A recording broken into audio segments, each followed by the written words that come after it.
দীর্ঘ সময় ধরে যারা অপেক্ষা করতেছেন মালয়েশিয়াতে কলিং ভিসায় আসার জন্য, তাদের অপেক্ষার প্রহর শেষ হতে যাচ্ছে এই মাসের শেষের দিকে অথবা আগামী মাসের প্রথম দিক থেকেই। আসসালামু আলাইকুম, আশা করি প্রবাসী ভাইরা ভালো আছেন।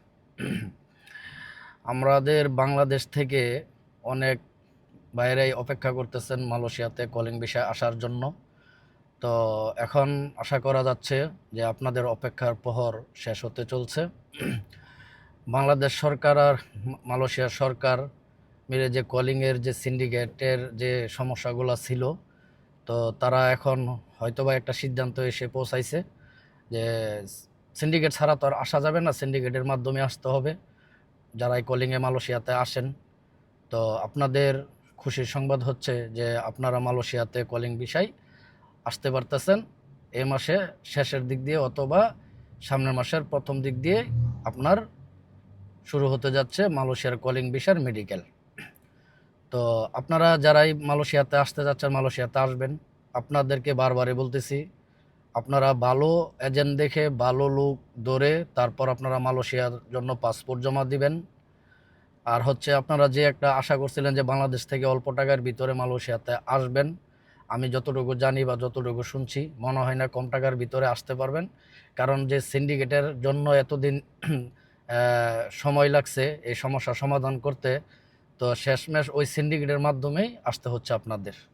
তো সিন্ডিকেটের মাধ্যমে আসা মানে টাকা বেশি গুনতে হবে। ওই 2 লাখ 3 লাখ 4 লাখ টাকার ভিতরে মনে হয় না যে আপনারা আসতে পারবেন।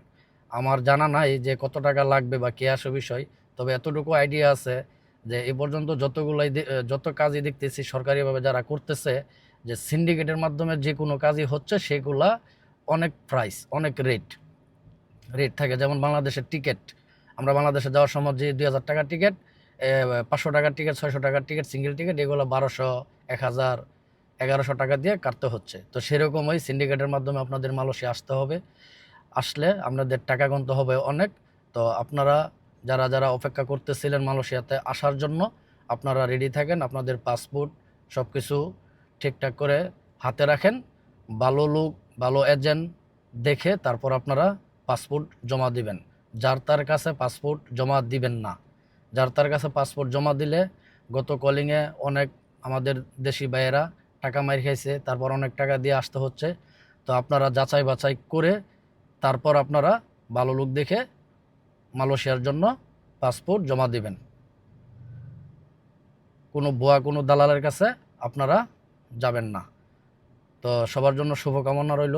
যদি আপনাদের রিজিকে থাকে, ভাগ্যে থাকে মালয়েশিয়া আর দানা যদি আপনাদের ভাগ্যে আল্লাহ রেখে রাখে, তাহলে অবশ্যই মালয়েশিয়া আসতে পারবেন। তো আপনাদের জন্য শুভকামনা রইল। সবাই ভালো থাকবেন। আপনারা আসেন, আপনাদের স্বপ্ন আপনারা প্রবাসে এসে পূর্ণ করেন। তবে একটা কথা মনে রাখতে হবে, বিদেশ আসা মানে টাকা না, বিদেশ আসা মানে পরিশ্রম, বিদেশ আসা মানে পরিবার পরিজনকে ছেড়ে তারপর আপনার আসতে হবে। তো আপনারা সেই রকম মন মানসিকতা নিয়ে যে পরিশ্রম, কঠোর পরিশ্রম করতে হবে, কঠোর কঠোর পরিশ্রম যেন করতে পারেন, এরকম মন মানসিকতা নিয়ে আপনারা প্রবাসে আসবেন। আপনাদের জন্য আল্লাহ সহায় হোক। সবাই ভালো থাকবেন। আল্লাহ হাফেজ।